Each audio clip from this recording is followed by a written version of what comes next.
Well, as promised, I have a guest in the studio, so I am very, very pleased to welcome Mr. D. Riley. Yeah. And well, let's talk D. Riley first. Yeah, D. Yeah. Anyway, first, welcome to Chiltern Voice. Thank you for having me, Nigel. Thank you for having me. That's an absolute pleasure. So you started life as a magician. Yeah. Well, no, you started being born. But then that was the first miracle. Yeah. And then from there, it was perfect. just all uphill. So basically, you are D. Riley, the magician. So let's talk about that just at the moment. So what got you into the Magic Circle? Well, you know what? Never was a member of the Magic Circle. Never remember the Magic Circle. I performed for them, done my lecture from years ago. Never remember. Right. But I suppose if the question is what got me kind of into magic, you know, I think it kind of started off as something that was a bit of a hobby in school, you know, kind of when I was kind of growing up. And I remember watching Darren Brown at the time, you know, Trick of the Mind on Channel 4 and just thinking, that's amazing. How does this guy do all this stuff? And, you know, kind of like getting curious and learning myself. It sort of started from a curiosity and then sort of led into me learning some stuff. And then, you know, showing some friends in school, and then all of a sudden you get a small crowd around. You think, oh, it's got some attention here, and then it sort of went from there. It sort of went a bit mad from there. It sort of became an entire career for like over 15 years. Yeah, but that's fantastic, isn't it? You know, I mean, yeah. I mean, very, very grateful for something that I think a lot of people said, oh, you know, that's just a hobby, you know, that's not going to be a job. Yeah. For it to turn into a full-time job in a career that took me around the world and did all sorts was But I think that, I mean, you have a phenomenal stage presence. So you still are. You came to my last show. Yes, indeed. A stage and sort of cabaret and close-up magician. So you can actually perform magic right under someone's nose and leave them completely baffled. Yeah, the close-up magic. Now, I mean, obviously over those 15 years or so, that's honing your skills. I'm still learning. The tricks I've been doing since the beginning, I'm still like, that's a better way of doing it. Or an audience member says something funnier than I do. And I'm like, right, noted. That's hilarious. That's going in the next set, you know? Yeah, as long as they're not coming to your next set, it's fine. Even if they do, I'll deny that they said it first. Yeah. So, I mean, what a fascinating world. So just give us a little bit of an insight into where it has taken you. In terms of magic? Into magic in terms of where it's taken you around the world. Oh, God. Well, do you know what? It's not so much about the location so much as the events. Like, it's just been some mad, crazy events. You know, obviously big corporate events are always kind of a shocker because you're like, how does this massive corporate company know about me kind of thing? Yeah. But like, I remember the one that sticks with me is one of the first gigs I ever did. Well, not one of the first, but early days was a gig when I was about 18 years old, and it was for Katy Perry's birthday party, and she was big now, but she was really big then, you know, and it was like, there she is, just do some closer magic for her own birthday party. And at the time, I mean, this is a long time ago. I had and you might remember this, I had the sort of big black backcombed hair, white face, black eye makeup. I had very Nigel Brand hair at the time. and she was married to him obviously at the time. And I try not to make a fuss about her. I was like, you know, thinking, let's just treat everyone equally at this party. Let's not fuss her. And I remember sort of looking around this room, and then there was this woman with pink hair just staring at me, sort of hands on waist, looking at me. And she said, hello, hubby. And I thought, of all the people to make that kind of joke. And do you know what? We had such a good laugh. Did magic with her, and it was just, it wasn't really about the magic. It was more about just the absolute laugh we had. Like, it was interesting. Sometimes you're standing there at gigs like, how did I get here? Like little old me doing this card trick I learned in my room. What am I doing here? Well, I think also it must be that most amazing adrenaline rush when you are performing and people love what you do. You know, there's kind of like two adrenaline rushes. Every single time before I go on stage, every single time, I'm always nervous. And people say, you've been doing it for ages. Like, I'm 33 now, you know, and I've been doing it since I was like 13, 14, 15. And people, but flabbergasted, how can you get nervous? Surely, and I get nervous because I care about what the audience thinks, and I care about doing a good job, and, you know, and that gives you a bit of, sort of bit of a wake up. And then all of a sudden, then you go out onto the stage and you have all the lights up you, and they call it Dr. Footlights, because the second you go out onto the stage, it all disappears. You know, it's all the anxieties, the world, everything, and you have no option. You're just there with the crowd. Yeah. And it's like that. My favorite saying, and I use it all the time, is, the best things in life are the other side of fear. So the second you go out there on the stage, actually, it's not so nerve-wracking. It's the anticipation.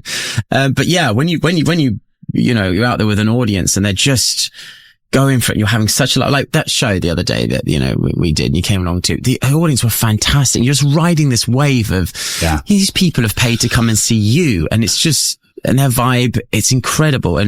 But nothing beats dealing with a heckler though. Like, well, no, that wants to try and heckle you. But isn't that the joy? Is incredible that you own a heckler. Oh, especially if it's just, do you know what I mean? In terms of the audience wants you to, they'll clap for like 2 minutes straight. There's nothing like that. No, well, I mean, there will be people that will come to like your show with a view to try to sort of put you in the shadow, right? Which I encourage. Yes, which that, you know, so they'll be like, oh, for 15 seconds, I'm a star. I can jump in here. I've heckled, you know, Dee Riley. The fact that you then sort of steamrolled them into like a 2D profile, you know, it's like, let's go. Let's bring this, you know, and it tends to be a to and a fro, and then eventually they stop, but everyone's had a great laugh, and it's always in good spirits, but you know, it's fun. Like, I much prefer that over a quiet, polite audience. You know, I don't want people just to clap politely at the end of a trick. I want people to sort of... Well, you want that energy back. Yeah. I mean, if anything, it means they're paying attention. Well, we've been talking to Dee Riley about magic, right? But the reason you're here today, so let's reintroduce you as Mr. Daniel Riley. Yeah. And this is, we're talking about your new business. You've transitioned from magic into the world of therapy, like counselling and therapy. First off, you did tell me when I saw you at one of your recent shows, the reason that you had that COVID moment, like a lot of performers, that put a light on you in your head going, I need a fallback position. Yeah. So just tell us very briefly a little bit about that. I think I just had a moment where I was like, obviously, well, look, I was a professional stage and close-up magician for a very long time, and COVID shut that down very quickly, basically overnight, within days. You know, everything's cancelled. Yeah. And that, as much as it was scary, it was also an opportunity to reflect, and it gave me that moment, I think, with a lot of people to sort of look at my surroundings and kind of go, what's going on here? Like, where am I going? Where am I at? You know, what does my life actually look like when I stop? And then I sort of asked myself, kind of few deep questions actually about, my kind of personal life at the time, but also, what I want to do when I'm older, kind of thing, do I want to be doing, card tricks at corporate events when I'm 65, 70 for maybe people that are a little bit indifferent to it? No, I just thought I want more to life than that. And then I thought, well, what were you doing before the magic took off? And I was actually studying in school, and I was studying psychology. But the magic kind of took off, and because it took off so quickly, I just went with that kind of thing. It's sort of, that became an entire career, sort of not overnight, but pretty fast. And then kind of pushed that to a side. And it took until COVID for me to turn around and go, actually, I remember I wanted to get into psychology. Well, what do you want to do? Well, psychotherapist was one of the avenues, and as well as sort of deliver stage lectures and stuff. And so then over COVID, I went and studied, got a degree, then did a master's degree, started working as a therapist, and also now, on the tail end of a PhD as well. Wow. So, wow. Well done you. Yeah. I mean, that's a journey. That is quite a wake up call. The thing is that... Is that a breakdown, Nigel? Is that a breakdown? Did I have a breakdown? COVID ended my career, so I had to get a PhD. I mean, that seems extreme. I would say it was more not a breakdown. It's more of like an epiphany. It is. Because that pause for 2 years, roughly, allowed you to go to reevaluate yourself. And obviously, you haven't lost your skills as a magician, right? So, still do the occasional stage show. Well, variety is the spice of life, isn't it? So, you know, if you're dealing in therapy and counselling, you know, I mean, we'll talk more about a bit about that, but it can be, I imagine, quite a heavy load. So to have the opportunity every now and then to go and bedazzle people with magic is a perfect balance. Yeah, absolutely. Isn't it? Yeah. You know, life, as we know, life is about balance. Yeah, I was about to say, I think both jobs, they make people smile. You know, you're doing something for their soul. And I think, you know, that's what they have in common. And that's quite special. But that's quite interesting with the counselling, because you say you make people smile. I'm sure with counselling at the end they do, but on the journey, there's probably more tears. I mean, obviously, So I'm delighted to have my guest, Daniel Riley, with us this morning. And, well, we're talking Chiltern Therapy, your new business. So we've talked about your transition from being the stage magician, cabaret, close-up magician, then into the world of therapy. And, quite a big step forward. And, you know, when we're talking, 4 years since COVID? COVID 2020. Yes, but it was 2 years, wasn't there? Yeah. So, but yes, so let's say 6 years. But, you've obviously then really got on board with heading in that direction. As you said, you know, you are now super qualified. I'll keep going. Yeah. You can't stop me. You've got practical experience. You know, you've been out there, and now you, have made that big step to start, your own business. It's based in Chesham. Which is fantastic. Yeah. Buckinghamshire Therapy. That's cool. Oh, it's Buckinghamshire Therapy. Chiltern Therapy. Buckinghamshire Therapy. Yeah, that's the one. No, absolutely fantastic. And you're at the Bagnall Centre. Yes. Yeah. Right. Just 2 minutes. I'll make sure we put some stuff up on all our socials, so people will be able to look up and find you. Obviously it's quite a step change. You mentioned your, time at school where this sort of side of you, that, interested you. I mean, were you always sort of an academic person? No. Good. Not at all. Right. Next question then.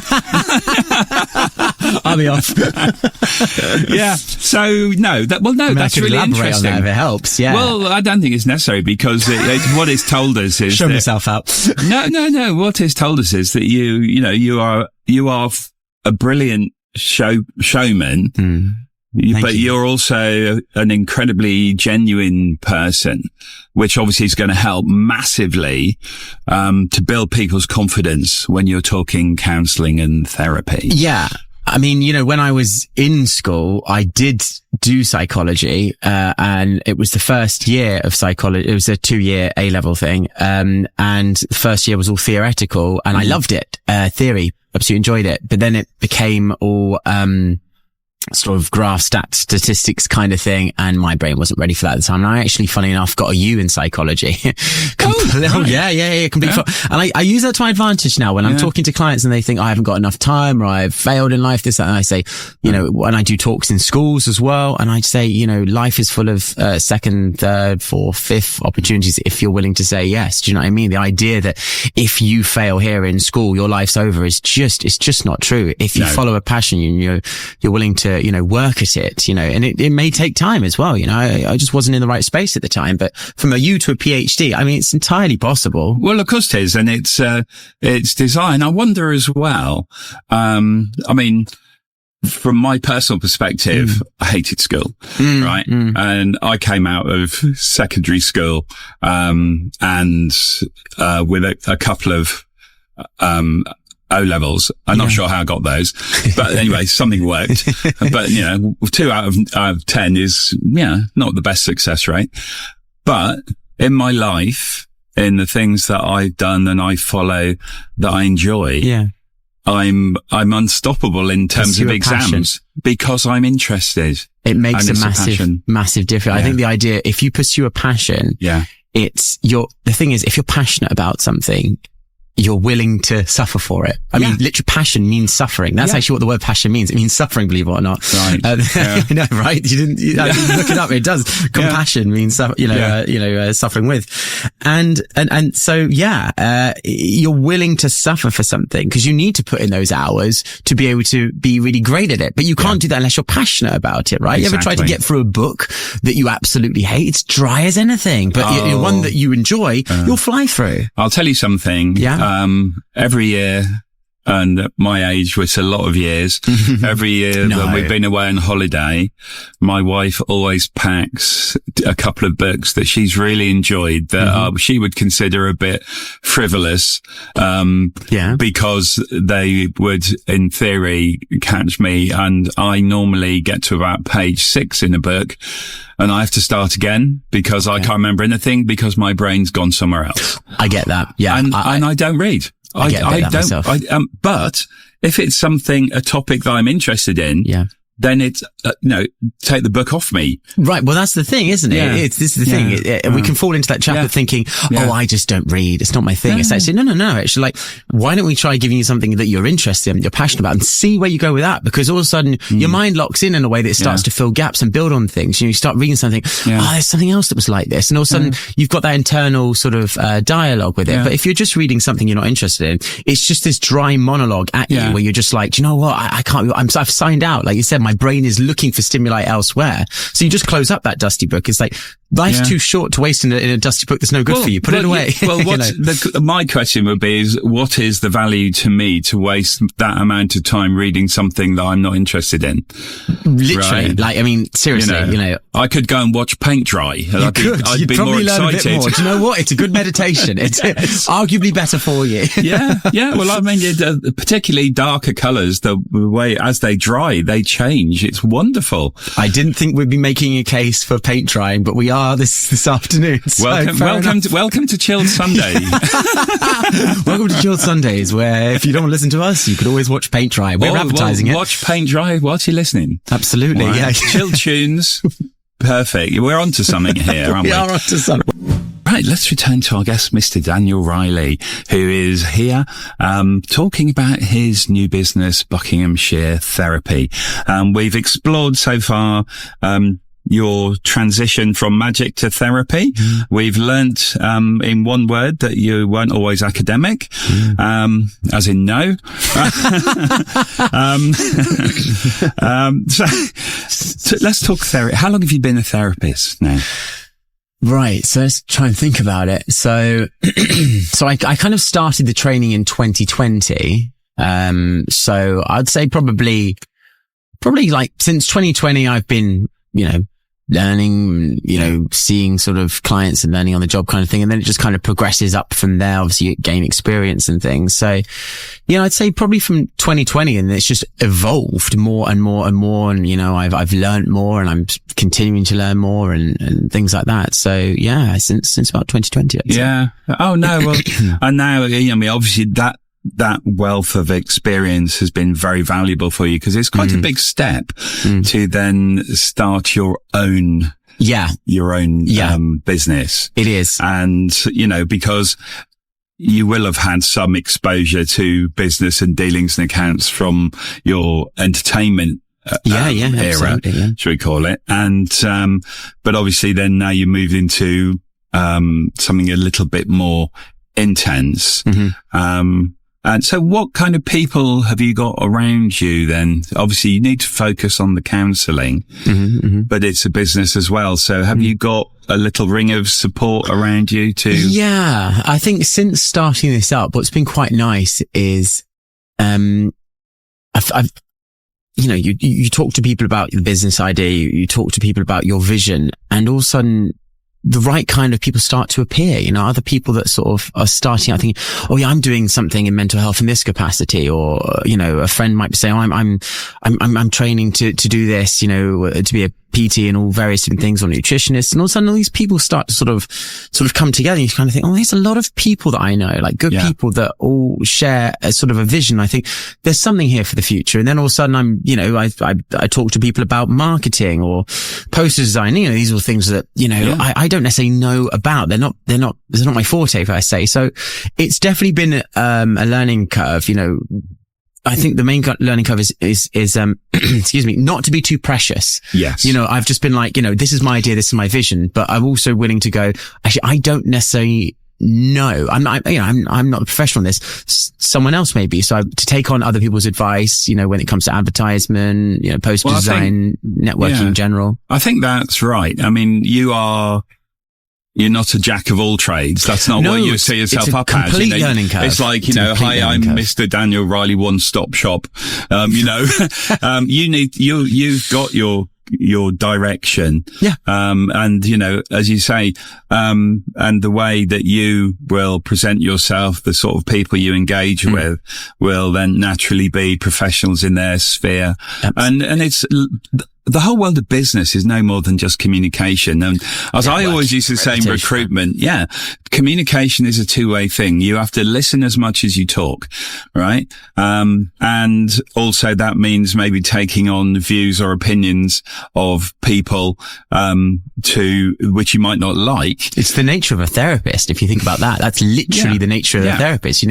Someone's talking to you, they're saying things, it's of no utility if you're like, well, that's just wrong, even if you disagree with it. There's ways and means. And I think certainly as I've sort of got older, since obviously starting out magic when I was younger, I've learned to be a little less precious, to be like, actually, do you know what? Let's listen to that person. They may know something I don't. It's one of my favorite rules for life. Listen to other people and assume they know something you don't. Every day's a school day.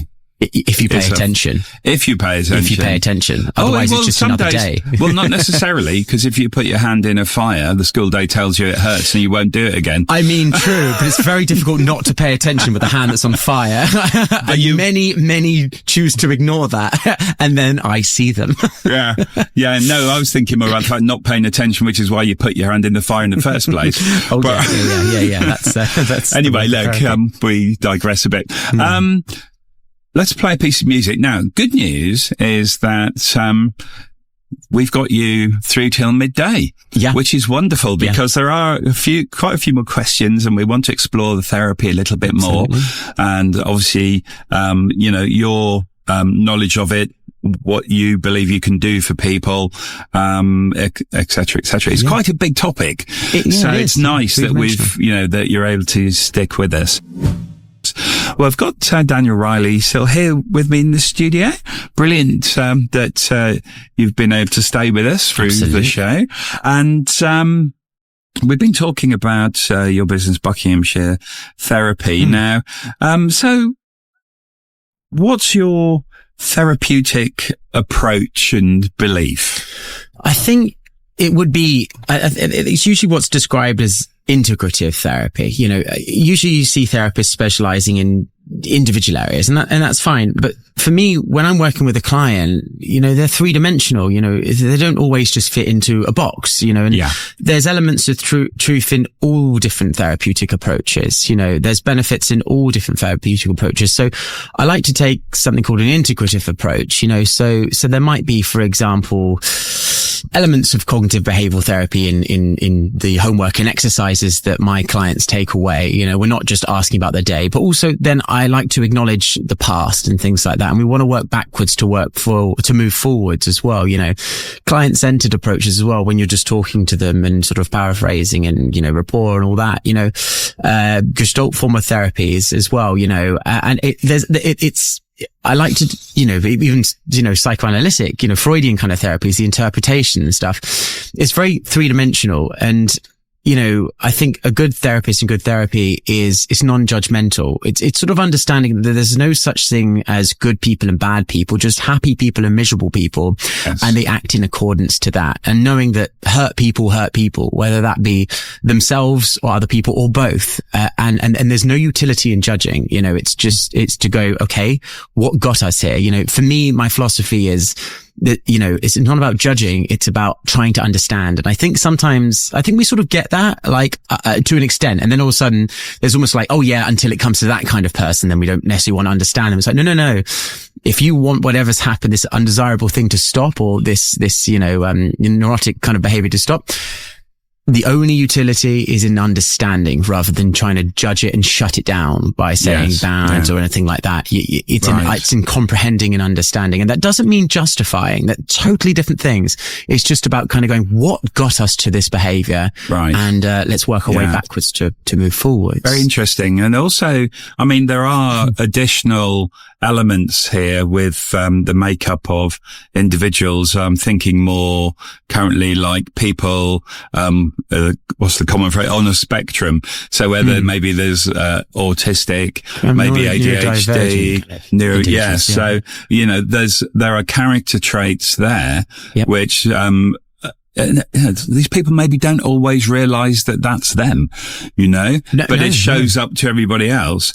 And it's about understanding and identifying those traits. Now, as a therapist and counselor, I mean, you need to be in tune with, like the cause and effect of certain traits, which may lead to somebody being diagnosed as neurodivergent. Yeah. So if you look at things like,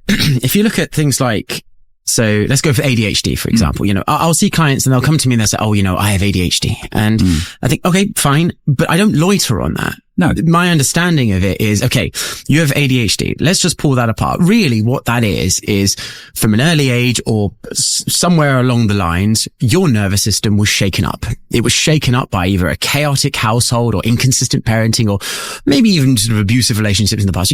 Whatever it might be, your nervous system was shaken up. So you had to be attentive. Trying to pay attention was very difficult. You had to be hyper aware, hyper vigilant, trying to be present, very, very difficult because, in the past, there was danger. Things were on fire. You had to be on higher alert. The template changes as you get older. The environment changes, but it's still the same template that you're bringing to it. And of course, so whenever I work with a lot of clients with ADHD, once we've worked through a lot of that stuff that's shaking them up, and obviously, medication helps as well, but there's also addressing the underlying issues. And you want to see how the nervous system calms right down. It's the same with clients I see with BPD, borderline personality disorder. Yeah. It's like, I don't loiter on that. People with borderline personality disorder, what I see in them is, this is long-term trauma. This is trauma that has been around for a very, very long time. It's built up and up and up. It hasn't necessarily been dealt with. And you blow out at your weakest point or a trigger, and they call that a split. And it's often referred to as borderline personality disorder because it looks like you're a different person, but really you're just bursting out, either randomly because you're built up or because you're triggered. And when we work through those things in the past, you want to see how these clients, my clients, they say, I haven't had split for ages since, working in therapy kind of thing. It's a miracle because you can often think things like ADHD and BPD are kind of these almost like biological predispositions and that's it. I'm a goner, but it's actually not the case. Not at all. We can work with this kind of thing. Obviously there'll be biological elements, but you've got to bear in mind, nature versus nurture, the environment, and we work with that kind of thing. Even autism, things like that. Obviously, you have the biological predisposition with that, but you can even work with tools and things like that, and especially address. I've had plenty of clients who've autistic and really struggle, and some of them quite sort of high autism. But we work through the troubles of their past in their own way, and you want to see how they flourish, and that's incredible. I love that. I just often when I see clients come to me and they feel like I'm almost like, oh, I'm a bit of a helpless case because I've got this or I've got that. I'm like, no, we're not. No, not at all. You're not a helpless case at all. We've got this, and we work through the past and move forward. It's incredible to see the transition. It's interesting, isn't it? It's interesting because, like we say, everybody is different. And I have seen myself, situations where, somebody has had problems with ADHD. They've not really recognized it themselves because they're living their life and what's going on with them is normal for them. It's familiar. Yes. Suffering can be familiar. Well, the thing absolutely. Is that, yes, but there's, for younger kids, it always alarms me when, the parent goes, "Oh, don't worry about him because he's got ADHD." And it's like, it's somewhat dismissive. This is not what led to that? Yeah. What led to that ADHD? Well, that dismissive parent, eh? Well, to be honest, I've also, for all my years working in, sport and in schools, is that, there are, this is a terrible thing to say. There seem to be advantages seen for kids to have, a diagnosis of ADHD because they get a lot of other benefits like extra time in exams and this kind of thing. And, I've seen instances where I've been either coaching or whatever. And to me, this kid is not a fit with the label that the parent seems that they're quite proud the kid's got, which is a bit scary. As in like ADHD. So they're just general. Oh, they probably don't have ADHD sort of thing. Yeah. This is the classic misdiagnosis with, young boys as well in schools, the idea that if you sit, a young boy down in this very old fashioned way of learning, in fact, and for quite a lengthy amount of time, boys, as well as girls, but, boys are very kind of physical, they need to move, they want to move kind of thing. They can get quite, tetchy sat down and then all of a sudden they get distracted and they start looking around and it's all of a sudden, physical learners, and the idea of learning sort of in this dry academic way, that academia does for us, you can cause them to look like they have symptoms of ADHD. So get them on ADHD medication and all of a sudden you think, no, actually they're just active learners. And you see this in forest schools as well, active learners, and, also with women as well, wildly undiagnosed when it comes to ADHD. The other way around, you miss the diagnosis because it manifests differently in women. Yes. It's like, ADHD in women can often, look like, kind of sort of manic shopaholic kind of thing. And you wouldn't necessarily think, oh, they just love a shop. It's like, actually it is a symptom. It's wildly undiagnosed when it comes to women. And I feel sorry for them, and I feel sorry for young boys who maybe don't have ADHD, but are showing the symptoms, but actually it's the environment. You change the environment, all of a sudden this kid's functioning kind of thing, I would say when I was in school, I struggled to pay attention, if you've got a lot going on up here as well. Yeah. But hence why you come to therapy, you deal with the stuff that's up there. All of a sudden it quiets the brain down and all of a sudden miracle, not so ADHD anymore, not to belittle people with extreme ADHD and medication. It's just what I'm trying to say is that, you're not a lost cause, actually there's hope for you. Absolutely. It feels from my sort of uneducated in relation to your skills, standpoint that, it's quite sad that there is, the public awareness and even, sort of parents' awareness of their kids. They look at the actions and decide that there should be a label for those actions rather than, could it be that the discipline in the family, right, is it's far easier to give someone medication than to change society. And that's the scary thing, right? Yeah. There's money in medication. Well, yes. Yeah. It's lovely to have you here for the whole 2 hours this morning. I love it. Because we've had a lot. We've had a lot really to talk about. I'm really grateful for it's great to have you here. Right. So time is tight for us. So let's dig into a couple more items. So first question: does everyone need therapy? I think we could all do time to time with somebody to talk to. I think. What is therapy if not a listening ear, a non-judgmental ear, and, essentially, bare minimum is a good friend, Obviously, there are more extreme circumstances where a good friend are limited in terms of their utility. I suppose the question we have to ask ourselves is, am I suffering in life? Is life difficult? Am I seeing patterns repeated over and over? Am I sort of feeling lost? Therapy isn't just for, I think we have this, I think it's breaking it the myth a little bit now, but this idea that therapy is, you must be nuts to go to therapy. It's not true. No. Lost if you're just struggling with a life decision. A therapist is a qualified person that gives you the space to be heard, to hear yourself and allow you to bounce off of somebody who isn't there to give advice, somebody who's literally trained to allow you to hear yourself, but also maybe give you nudges in certain directions and exercises and tools to do that. Sort of like a trained friend, as it were, to an extent.